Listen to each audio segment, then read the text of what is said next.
Okay, so I'll do this. Yeah. All right, tonight we're honoring our support staff of the year, and this includes our paraprofessionals, our computer techs, custodians, secretaries, security personnel, and maintenance staff. And each of you play an essential role in ensuring our students are learning in a safe and supportive learning environment. You foster positive, trusting relationships with our students. You improve school climate, and you ensure a safe learning environment. You're basically the foundation of all our operations.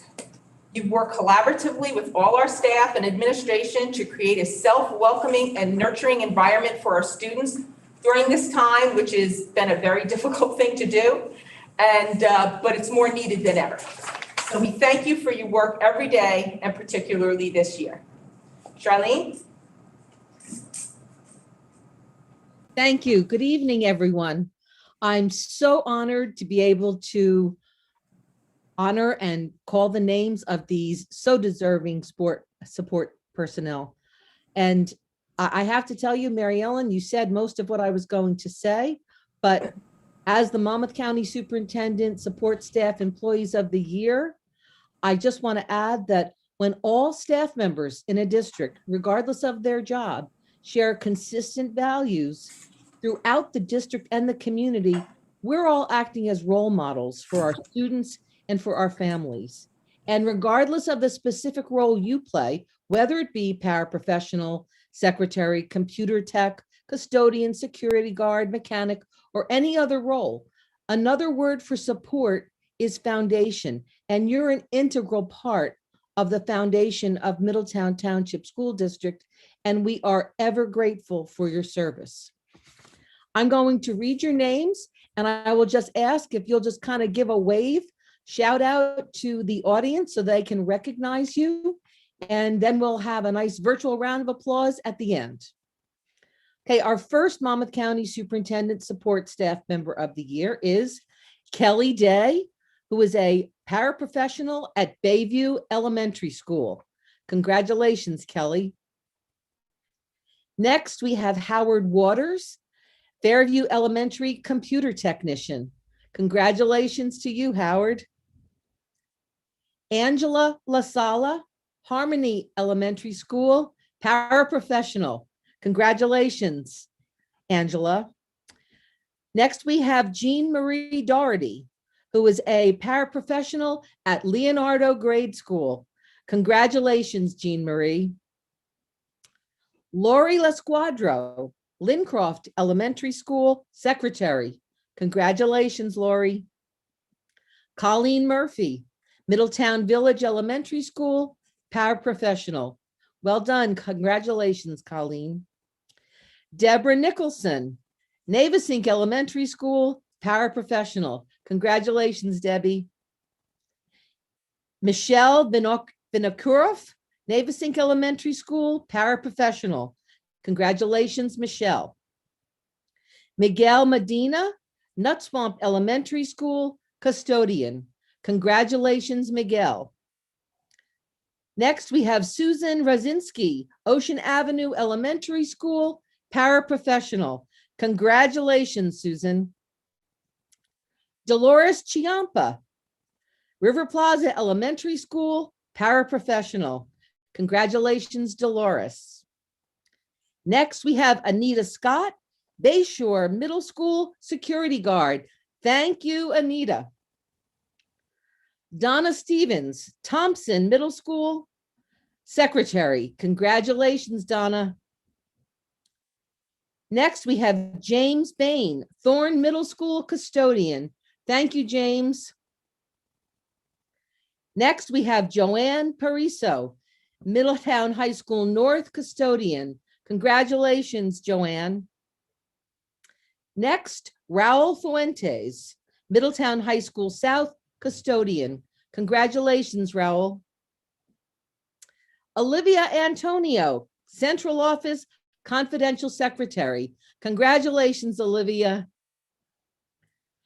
Tamara Nelson, Confidential Secretary, Central Office. Congratulations, Tammy.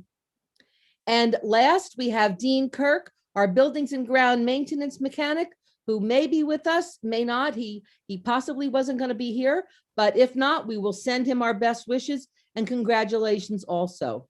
So I think we need to give all of these people a virtual round of applause for all they do, all they continue to do, and thank you so much.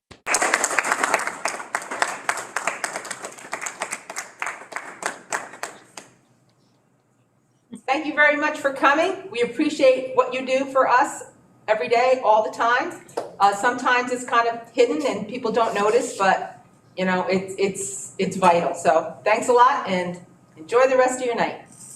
Bye-bye.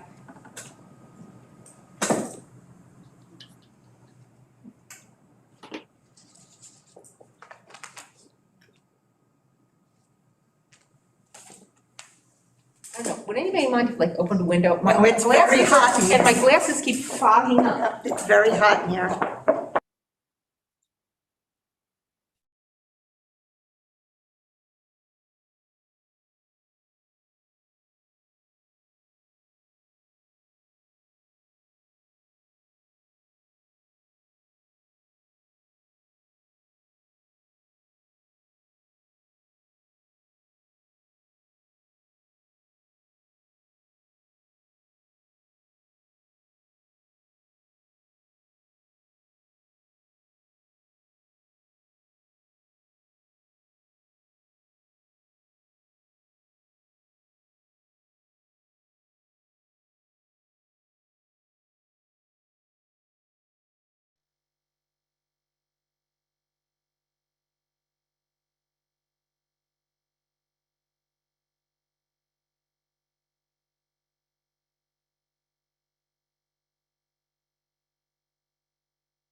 Good evening, everybody.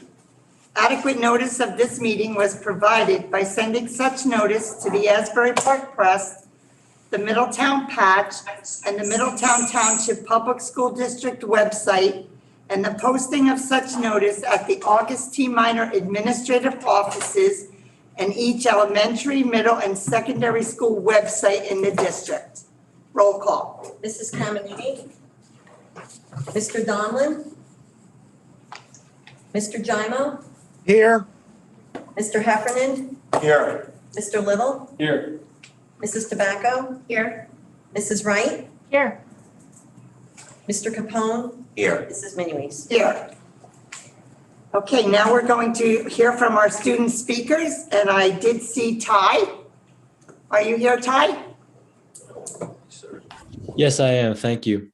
Should I get started? Sure.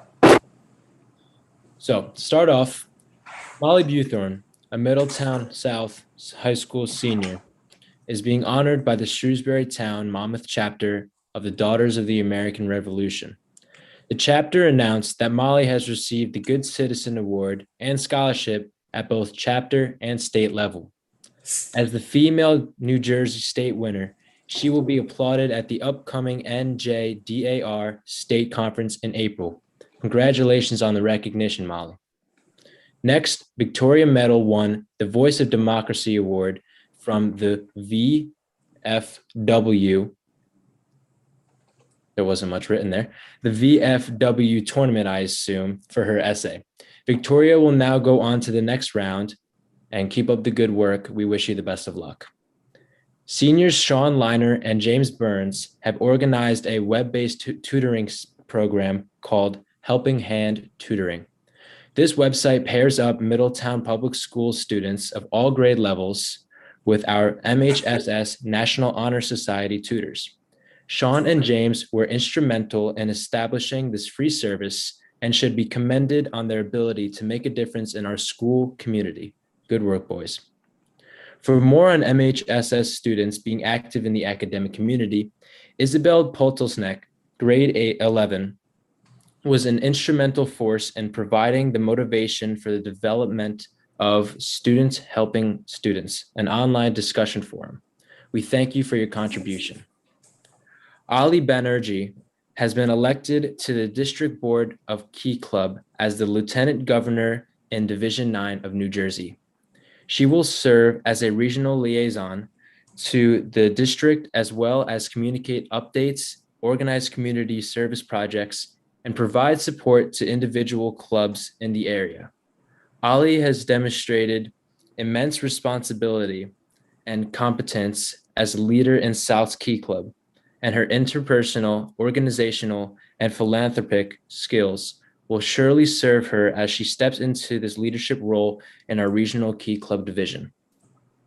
The Latin Honor Society inducted 7 new members as its virtual induction ceremony on the 3rd of March in 2021.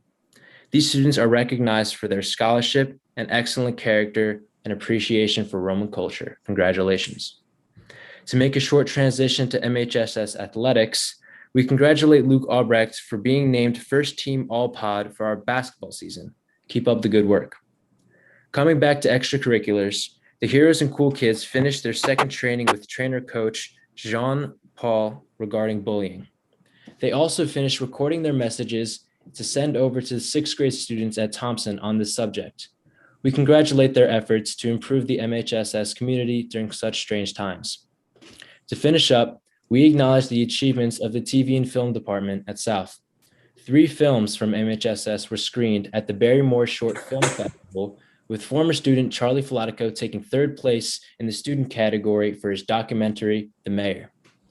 Congratulations to Sophie Jackson, Lexi Showbro, Tyrone Shields, and Joe Gazone for their films The White Wood, Beauty, and Why Do You Jump were screened at the 25th Derek Fries Youth Media Film Festival in February. This festival usually takes place on the campus of Temple University. However, this year it was virtual. Those same 3 films were also selected to be screened at the Rowan Radio TV Film Festival. This year, Rowan will screen them virtually between April 5th and April 9th, as comparison to them usually holding it on campus. I thank you all for your time. My name is Ty Hashemi, and enjoy the rest of your night. Thank you, Ty. Sophia from High School North. Hi everyone, here are the North highlights for the month of March. Today, March 23rd, and tomorrow, March 24th, the senior scholarship interviews will be conducted. This week, we observed World Language Week with announcements, door decorating, and a poster contest. International Social Emotional Learning, or SEL Day, is on Friday, March 26th. SEL includes the skills of well-being such as awareness of self and others, engagement, acceptance and kindness, emotional intelligence, and the importance of connection. Throughout the week, we will expand on SEL, focusing on building bonds and reimagining communities. Our chicken coop opened yesterday, March 22nd. This has been a long-awaited project since our greenhouse grand opening. Congratulations to the following students who received the Seal of Biliteracy: Marilyn Mangin, French; Emily Razzo, French; Caitlin Bogle, French; Brandon Del Grosso, Spanish; Jasmine O, Spanish; Patrick Seeley, Spanish; and Jessica Yu, Spanish. There will be a new girls' flag football team this year. The New York Giants are sponsoring the league, and Nike will provide the uniforms. It will begin in the middle of April and run through May. There will be 7 or 8 teams in the league, and the teams will play one game each week. The National English Honor Society is hosting a book drive led by Ms. Gowan. Students can donate books for the rest of March through April 15th in the drop-off box by the front entrance. The 3 students with the most donations will receive a prize. The Letters for Rose project is a volunteer service opportunity. They are collecting and delivering personalized letters to lonely residents and nurses while following all COVID-19 guidelines and protocols. The 58th annual All Shore Chorus concert was streamed virtually on Saturday and Sunday, March 20th and March 21st at 7 p.m. The Senior and Junior Council came together to design new High School North apparel. Orders will be shipped directly to your house. Orders must be submitted by March 26th. Students can see North announcements on the Middletown North page for all club meetings and dates and times. For the month of March, the sports are track, wrestling, volleyball, gymnastics, and swimming. After we return from spring break, sports will begin tryouts for lacrosse, baseball, softball, outdoor track and field, and tennis. For our North TV film, we just released North News 4, a segment on the grand reopening of Comic Book Men's secret stash in Red Bank, an interview with Comic Book Men and owner of a shared universe podcast studio, Ming Chen, an interview with TikTok star and comedian Youth Pastor Ryan, and students have also received numerous nominations and awards from film festivals. That's all. Thank you. Thank you, Sophia. Thank both of you for coming out tonight.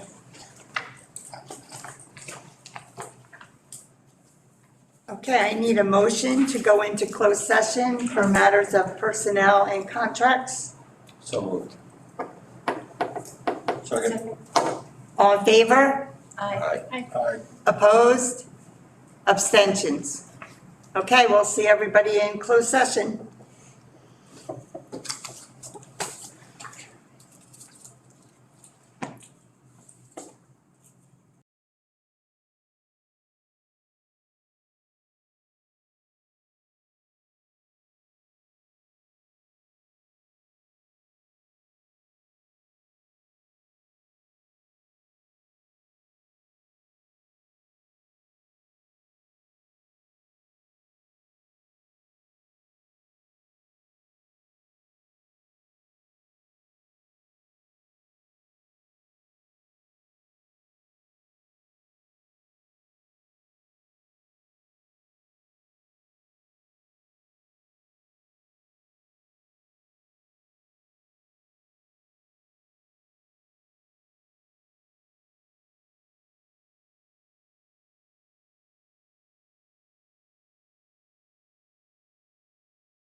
Good evening, everyone.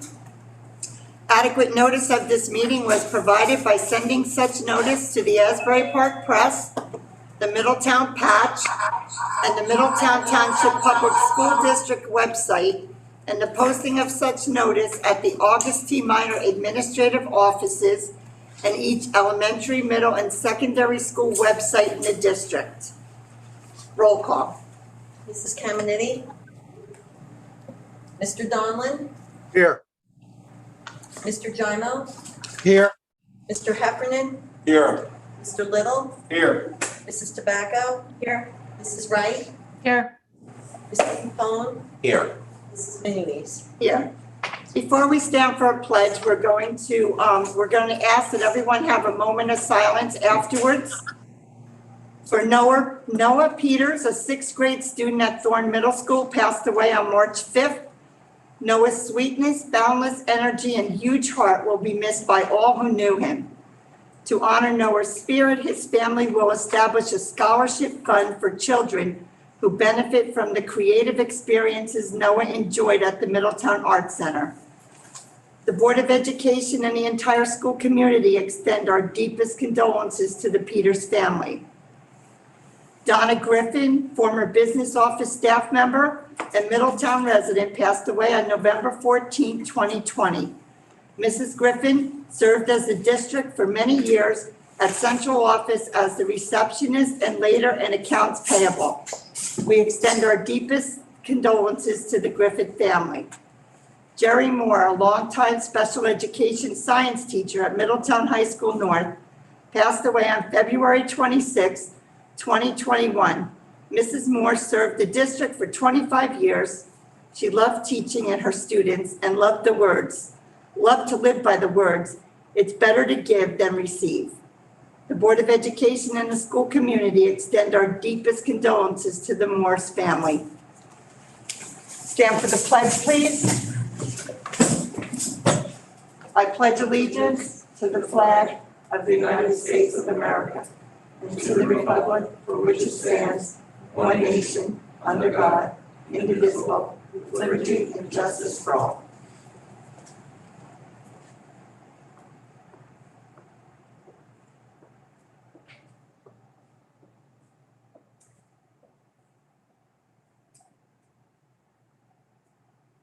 Thank you.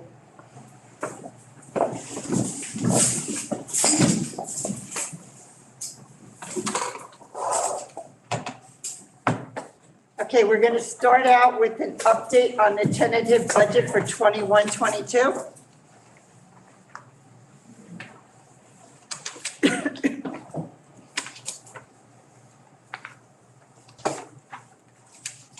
Okay, thank you, Mrs. Muniz. We wanted to update the board after last week's discussion on the tentative budget and report back that, taking that into consideration, that we've made some revisions and changes to the budget with the goal of reducing the tax levy for the taxpayers for this year. We heard the feedback from the board, and we have made some changes that can accomplish that, so we wanted to review those with the board this evening.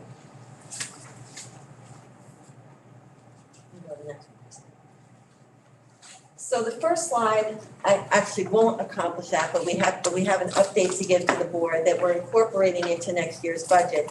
We've been speaking over the last month or so about the High School South HVAC rooftop unit project that we've had out to bid.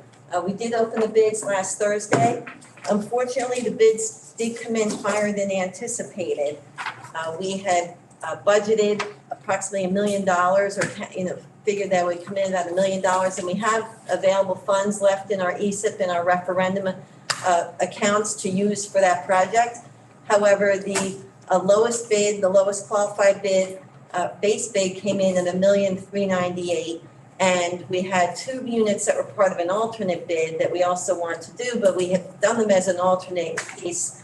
We didn't have the funding to do that piece, but that's another $140,000.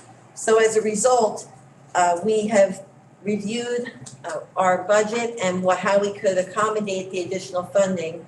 And we have updated our 21-22 budget to incorporate the local piece, which wouldn't be funded out of those previous funding sources of $543,000, and reflected withdrawals out of our capital and maintenance reserves for next year, and added that piece to the capital projects for next year so that we could accomplish this project. We feel it's an important project. We don't want to delay it. We've discussed it with the architect. They don't feel that putting it out for a rebid will help. The bids actually ranged from the $1,398,000 to over $2 million for this project. So there was a wide range, but a lot of them were in that $1,400,000 to $1,600,000 range. So basically the equipment prices have gone up, and there's a lot more demand now that the pandemic is I don't know if it's proper to say subsiding, but last year there was not a lot of work going on, and now there's a lot more demand for work, and the contractors are busier, and that's just the way it is. So in order to not delay this project, we did find another way to fund it. We're incorporating it into the tentative budget. So the next slide then gives you an updated list of our projects that are included in capital outlay for the tentative budget. There are no changes here except for that last line. We are adding the $543,452, which brings our total capital project amount to $1,835,452. Out of that, $1,642,000 is funded from capital reserve. The remaining $193,000 that we need to fund this project is coming out of the maintenance reserve, and that's been included as an additional revenue in the 21-22 tentative budget. So now that we've taken some additional monies out of the reserves to fund this project, we're presenting an updated recap of our reserve balances. So we have two reserves, capital and maintenance. The amounts that are in green are the items that have changed since we presented this last week. So we've increased the amount that's been allocated to the 21-22 budget for both capital and maintenance, which leaves the remaining balances now in our capital reserve, $44,838, and our maintenance reserve, $117,081. So, we have discussed that. Yeah, it's a positive that we have these funds available to fund this project, but we really have to try to work hard to be able to replenish these reserves going forward, because we'll need to replenish them in order to have money to draw down on for subsequent budgets. So that's something that we need to work on for the remainder of this year, to try to preserve as many funds as we can out of this year's budget, so that we can allocate some of those savings into these reserves so we can carry that into next year.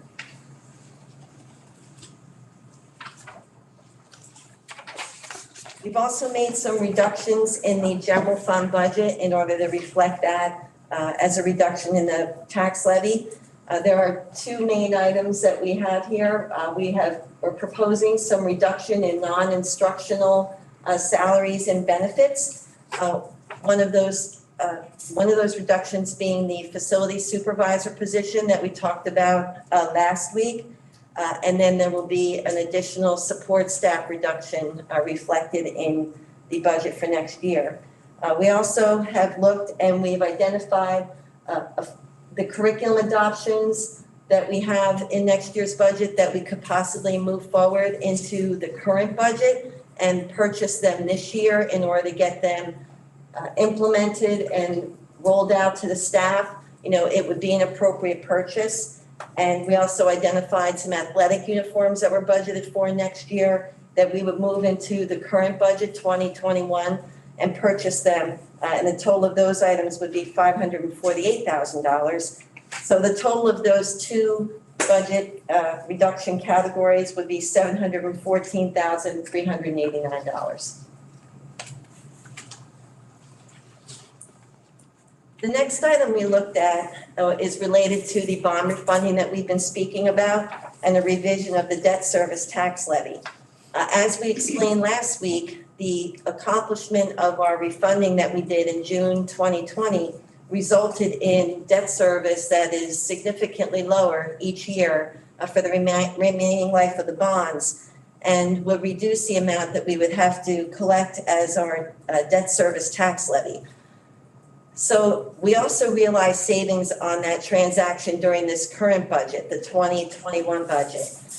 And so we've changed the approach of spreading that savings over the remaining life of the bonds to bringing the savings that happened this current year, the 2021 year, and reflecting all of that in next year's budget, 21-22, which will reduce the debt service levy for next year from $5,375,000 to $4,704,000, or a reduction of $670,000, which will then significantly drive down the debt service levy for this year. We will still realize savings in subsequent years going forward because the debt service will be lower than it would have been if we hadn't done the refunding. But we're merely capturing the savings that we realized this year when we didn't budget for the refunding. We budgeted for the pre-refunding amount, and so we realized the savings. We're just going to take that all in as a revenue next year. So the result of that would be to further decrease the debt service tax levy impact. On last week's slide, when we showed that it was an annual reduction of $9.03, it would change the annual reduction for an average assessed home to $35.24. So this just recaptures the tax levy in total and what the changes are between last week, the numbers that were presented, and this and the proposed levies at this point. So the first column, as originally proposed, we were proposing a general fund tax levy of $150,500,890. With the reductions that we just spoke about a couple of minutes ago, that would reduce that tax levy for the general fund to $149,786,501, the $714,000 decrease. On the debt service side, as we just spoke about, we'd be reducing that levy by $670,384 for a total tax levy reduction that would be assessed as part of this budget. Reduction in that amount of $1,384,773. So looking at this overall, the general and the debt service levy together, the revised total tax levy as an increase over last year, what was assessed for a total tax levy, it equates to a 0.85% increase overall, which would be less than 1%. So this is an updated chart showing the annual change, as we talked about. Last week we presented the operating tax impact and the annual change to an average assessed home. And we had presented that amount, as I'm turning to that. It's $143. Over 143, right? Yeah, let me take a look. I have it with me.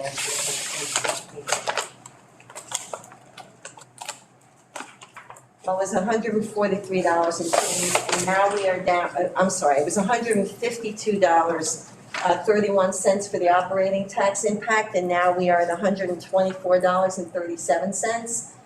The debt service tax impact went from, as we just mentioned, a reduction of $903 to a reduction of $35.24.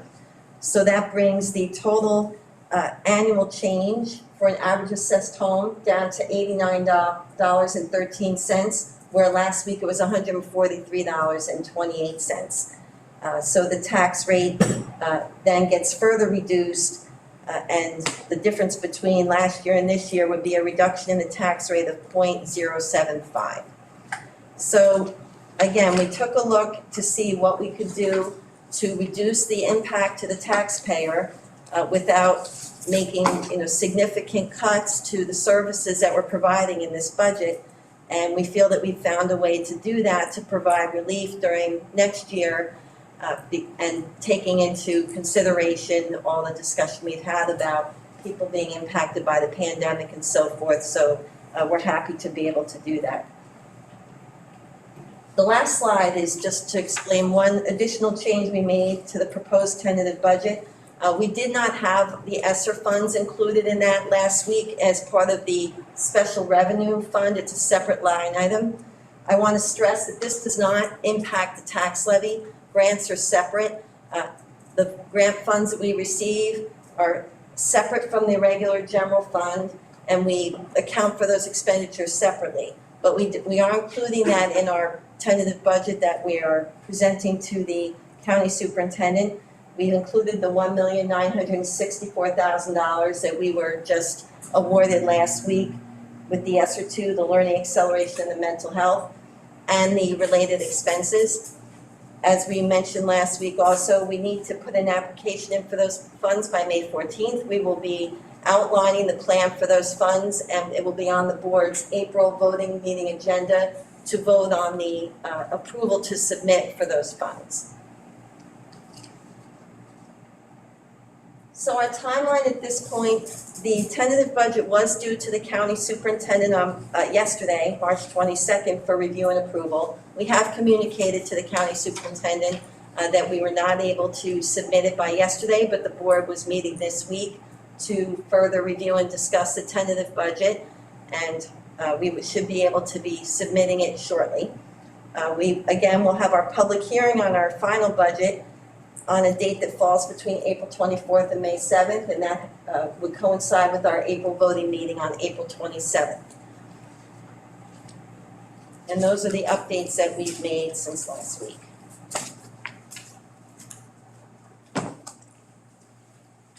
I just want to reiterate something else. With the ESSA funds, we are hiring more staff with that, right? And we're still looking, before this budget is finalized, on how we could add even more staff by utilizing the money we already have in the budget. Yeah, and by utilizing, whether it's positions that aren't in the classroom now, to put them into the Right. classroom or find other monies, yes. And that's all gonna depend on how many we need, based on, how What we can enrollments do. go for the rest of the year.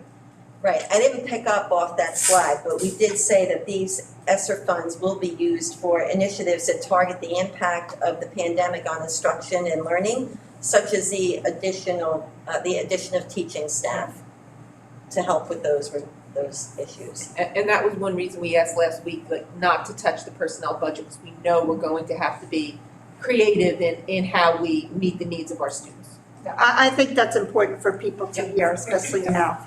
Yeah. And I do have to thank you for going back and looking at this and coming up with a savings for our taxpayers, plus looking at the adding of staff for our students next year.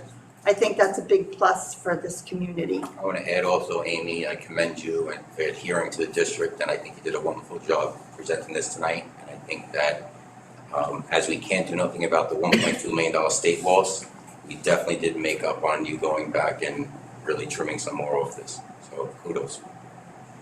Well, and I think looking at the debt service, and a lot of times we kind of ignore that piece of it because it gets awarded with, it's mandated by a referendum, we have to pay it, we don't have really any flexibility with the amount. The debt service payment is the debt service payment, but I think it is important to highlight that the district was able to capitalize on the low interest rates and get an incredible deal on our refunding, and we're saving a good deal of money. So, looking back, I think it is important to make sure that everybody's aware of that, and it really does impact the amount of taxes that are collected from the taxpayers. It's going to help fund the operating budget. Does anybody I have didn't any? stress that enough before. Yeah, no, I appreciate it. Comments from any other? Mike? Amy, I have a question for you. If you were able to find money this year to buy the uniforms and the other expenditures that you were going to make next year, and it was in next year's budget, where would that money from this year have gone? Well, if we have that, that's a good question, and we sort of touched on that earlier when we talked about the reserves, but we have talked about over the past several months how we are realizing savings in certain areas because of the pandemic and the way we're operating, and some of the costs that we normally incur, we're not incurring. But that is, the money that we're able to save during a current budget that would be remaining at the end of the year That's the money that we use each year to fund the capital reserve, the maintenance reserve. And last year, we even put we let some of it just flow to this excess surplus that we're now using as a revenue in next year's budget, which will not recur. But in order for us to build up monies to have available to fund projects in future budgets, we need to take some of that savings and put it in these reserves so that we have that to draw on. Because So if we don't, we're not gonna have that money. So with $44,000 left in reserve, that's not a good thing, is it? That is not a good thing. Okay. Thank you. And Amy, we're planning on trying to save money to put back into that reserve. We are actively, we've been doing that all year. And again, even before we front-loaded these additional expenses, we had already, I just want to remind everyone that we had already taken out a significant amount of technology that we wanted to purchase next year. And it was in the budget, but in order to get the budget to balance, to get our expenditures not to be more than our revenues, we had already taken that out and accounted for this purchases out of our current budget. And that is one thing that we all have to keep in mind. One of the sort of consequences of the pandemic has been that we've had these savings, and we've utilized these savings to relieve the burden on future budgets and also to be able to have money to replenish some of these reserves. But when that comes to an end, and it will, we're not going to have that mechanism anymore. So it's something that we've discussed as a board and an administrative team, that when we look to do our 22-23 budget, things are going to look different, and we're going to have to come up with plans for that. Was a big driver in this really that HVAC that we're looking to do, that we had to pull money from the reserve for that? Well, we added to the amount we were pulling out, but even before we did that, we were pulling out almost $1.3 million to fund projects in next year's budget. And so if we don't have that reserve to pull from, then we don't have that ability to do that in a future budget. That's why we're trying to save, on things so that we can, not that we don't always, but we're really, looking forward to trying to save, I don't know, probably close to $1 million, hopefully, to put back in that. Do you feel confident that you could do that? Right now, we're projecting that we should be able to put a deposit back in, and you have to do it before June 30th, before your fiscal year ends, as long as something unexpected doesn't come up. Amy, Yes, last week I raised an issue with you concerning the balance in the capital reserve and the deferred maintenance account. When we reviewed last week's tentative budget, we were looking at account balances in the capital and deferred maintenance accounts of $705,371. correct. And I asked you whether or not you were comfortable with those balances. And you indicated to me, I believe, that number, $705,371, was low given the size and components of our school district, correct? Correct. Right.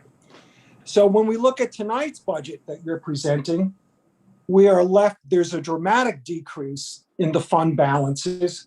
As Mike Donlin just pointed out, the remaining balance in our capital reserve account will be $44,838.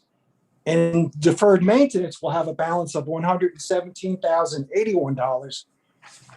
Combined total in our capital and deferred maintenance accounts under the budget that we're reviewing tonight is $161,919. So I assume that if you were uncomfortable last week with a balance of $705,000, you must be very uncomfortable tonight with what you're presenting. Yes, it's very low. It doesn't give us anything to fall back on to pull into the budget if something unexpected comes along in the area of facilities maintenance. And again, when we go to do our next budget, if we can't replenish the capital reserve, then any projects that we want to do in that budget are going to have to come out of our existing revenue sources, which would be the tax levy and the state aid and so forth. And we know we're seeing reductions in that. So it is very important, as we do every year. I mean, we've had a pattern of, we set the budget, we try to save as much as we can during that year. We try to beat estimates on things, we defer things, we don't purchase things that we don't need. And we have generally been able to put deposits back into these reserves each year, but then we turn around and pull them out for a subsequent budget. But these are, to your point, these are really the lowest balances that we've had, in over 10 years. And in this case, I believe, Amy, it was the high bid that came in. We had anticipated $1 million and it came in higher, so that's pretty much the reason. And we Well, really feel it's The important. HVAC, like I was saying HVAC, before, took we about really felt it was 350,000 out of important it. Right, well, the Yeah. choice was to either not award this bid for this work, which is important, Yeah. or pull out from these reserves. So the choice has been made to use these reserves to make sure that this work can get done, because we know it's important to get done. But it's not wrong to state that we need to focus on trying to replenish these Exactly. reserves. So Amy, Right. can you, As the district's business administrator, and I certainly admire all of the work that you've done in your tenure. I admire it greatly. Do you think that this is sound financial planning by the Board of Education to put the district in a position where their remaining balances in the capital account and deferred maintenance accounts are so low?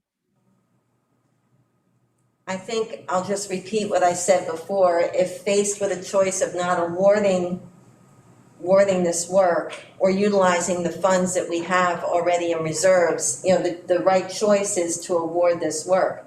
But I think we're all in agreement that we do need to focus on replenishing these reserves going forward so that we have additional monies to pull from. It's not a good situation. I mean, but there are districts with no reserves, and there are districts with a lot healthier reserves. I mean, it's where we are right now. Is there a statutory requirement for a reserve balance to be maintained by a Board of Education? No, there's only limits on how high the balances can be, and we had that listed. I mean, we're nowhere near, the maximum amounts, but there is no requirement for a district to have set aside a capital and maintenance reserve. Okay. Thank you. Amy, could you just talk about, I know you talked about it before, but the HVACs, how did they not get included in the original ESIP, right? Wasn't the ESIP there? Part of that was the. We just didn't have enough, there just wasn't enough funds available to do. We did quite a bit of rooftop units. Oh, we didn't do them all then? The ESIP didn't cover all of the. Not all of it. I mean, with Okay. High School South, we really didn't do much over there, so that's what we're doing now. We were picking them off in the order of priority, which units were in the worst condition. Right. These were not at the top of the list when we were doing that, and we didn't have the funds available within that project to cover it anyway. So now, we're doing it as part of what was remaining. We're actually combining what's left in the ESIP with what was left over in our previous referendum and utilizing the remainder of those funds. Will that finish HVACs for the secondary schools or just for the high schools? We've covered. No, I'm saying ESIP was supposed to cover the HVACs for the secondary schools. Well, a referendum also did that, so we've been chipping away with that with both projects. So off the top of my head, I can't tell you exactly how many units have not been replaced. There are still units that haven't been replaced, but a significant portion of them at all 5 secondary schools have been replaced. Can we get an idea of that? Yeah. Like in other words, so, these seem like obviously expensive, so we can have an idea if, if the other ones are older. There's not a lot of units left. And there are some schools that are completely done. How many units is this? Is it 2, you said? No, there 2 was in the alternate bid, but the base bid covers 15. And that completes that high school staff? There might still be a couple of units left over in South, but this is a significant portion of that. Amy, the original budget for this was 800,000, I correct in saying? No, we were estimating that it would, and based upon what the architect's feedback was, that it should have, they were thinking it would have come in around $1 million Million, so now we're at $1.4 million, so it's about $1.5 million, $400,000 delta, yeah. $1.5 with the alter. $1.4 million was the base bid, and then another $140,000. Sorry, how many does it cover? Sorry, How many units? 15 in the base bid and 2 in the alternate. And aren't there? They're not all the same units if you're trying to divide, and the prices are, the 2 in the alternate are gas fired, and the other ones are a little bit different. Aren't there grants out there for the upgrading of these AC units? Did I understand that correctly? Well, technically the ESSER funds, you're allowed to do HVA improvements with that if we didn't need those funds for other things. We keep hearing that there's more funding being released through the federal government that will be able to be used for HVAC improvements. So as the Facilities and Finance Committee right now is working on doing a detailed regroup on our HVAC, so that when those funds are released, that we can be submitting for projects. So we're already walking down that path. But don't worry, there's lots more projects to do. We have a lot of projects to do. There's millions of dollars. Yes. Are there requirements though? Like in other words, if they're gonna give you funds, I'm assuming there's gonna be something green, some kind of green requirement attached to that, like. There's Filters. no information on what. I thought the it is right now. HVAC was also from like CARES Act and pandemic. You can grants use, and money. most of these funds you can use for and we did use some of our coronavirus relief funds for filters and things of that nature that assisted the system. But we haven't received enough money, to really do a large project. Right, but so if you spend this money and then a grant comes through or the We have a lot of other, we That we can use it we have for. tons of HVAC work to do. Okay. Millions. Right. Elementary schools, do we have an idea what that's gonna be?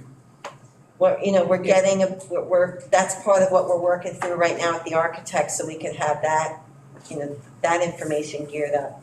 And we don't know, and again, we're talking in what ifs, but the funds that come out, we're not sure if there would be some sort of matching requirement, whether it would be they would cover the whole project. For example, the last time we did, we got a large amount of HVAC related grants, it was through the state, and we got those ROD grants, and then we matched 60% of it with referendum funds, and we used 40% of the state's money. This might be different, it might be 100% funding for certain things. We don't have any idea what our allocation would be, but we're gonna be ready when it comes out. Amy, we have had a capital reserve study performed by a licensed New Jersey engineer, correct? We have a long-range facilities plan, yes, it's been submitted, we were required to update that every 5 years.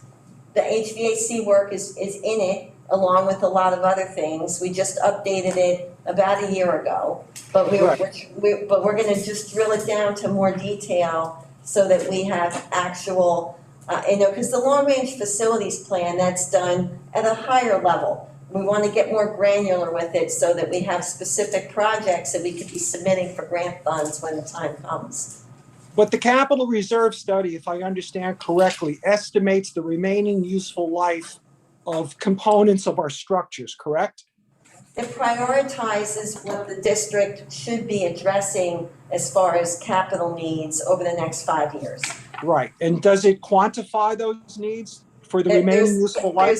Yes, it gives you a budget for it and what would need to be addressed within the next 5 years. Okay, and if we were to approve tonight this tentative revised budget, would we be compliant with that study and those recommendations?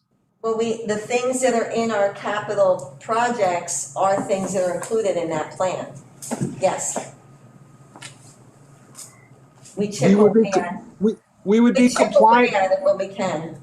We would be compliant in terms of having reserve balances in compliance with those recommendations? Well, again, no, there is no requirement to have a capital reserve or a maintenance reserve. It's best practice, but I understand. No, that I understand. My question is, are we compliant with the recommendations made by the engineer as to what it is we should be setting aside every operating year in our capital reserve and into our deferred maintenance accounts?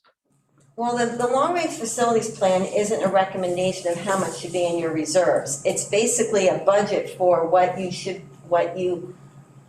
be addressing over the next 5 years, but that may not necessarily be something that you could cover in reserves. A lot of districts will go out and they'll package large projects like this in a referendum or some other sort of financing for this. The dollar amount is very large if we were to do everything in that budget. It's something that I don't think any district would be able to fund from a reserve account. I mean, the total of our long-range facilities plan that we did last year for the 5 years going forward was over $100 million. 150, wasn't it? Yeah, it was. Yeah. And that's just like ballpark, right? That's like. Right, and I was part of that process. Yes, So if we were to adopt this tentative budget tonight and on down the road, formalize it without any significant changes, our position with respect to undertaking capital projects in the 2021-22 operating year is going to be somewhat impacted. well, everything for the 21-22 year, that's what's included in this budget, but we're looking forward from there.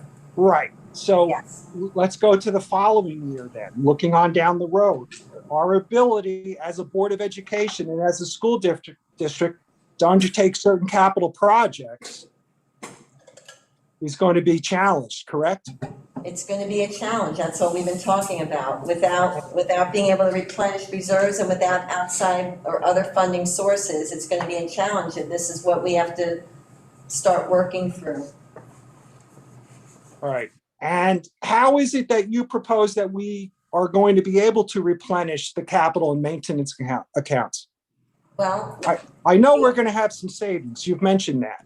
yes. But how are we going to get back to having a sound balance in our capital, in our deferred maintenance accounts? I mean, as we began the July 1st operating year, we had almost $3.5 million in those accounts. How do we get back to that point?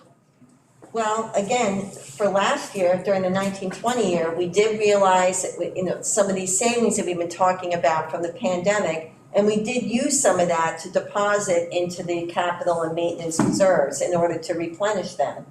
Before that, they were drawn down, we replenished them. Then we did budget to use some during the current budget year. We're budgeting to use more next year. I mean, aside from being able to realize savings in an operating budget and put those in reserves at the end of the year, the other mechanism that can be used is you can actually budget for deposits as part of your budget. You budget for that, to go into reserve. But it would be basically another expenditure in your budget. Thank you, Amy. Amy, when you talk about finding grants and all this stuff, is our consultant working on that? A lobbyist or grant writer, like, Well, is there a person investigating that, or are you? We get updates from our grant consultant off of their portal of available grants for school districts that we review. And when there are things that would be applicable to us, we can pursue them. But some of this other funding we're talking about is, funding that would be coming to districts through the federal government. Right, so. Through the government, to the state, Right. Our county office informs us of all this, and they told us there's something coming down the pike, but it has not been formulated. It's not that anybody knows about it. It's, we just know that these grants are coming. We don't know the amount, we don't know the We don't know the constraints. stipulations, Yeah. but right. But anything besides that, yes, we use New Jersey school boards will tell us about Yeah. grants. Yeah. The DOE will, but now we also have our grant portal that gives us updated information too. And we also consult. Well, that's the consultant Person. portal, yeah.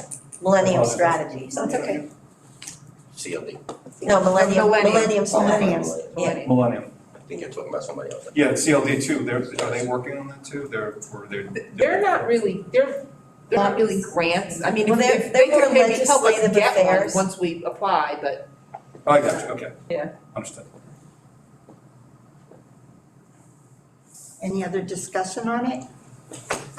So now I need to know how the board feels about its, the administration had put it on to the agenda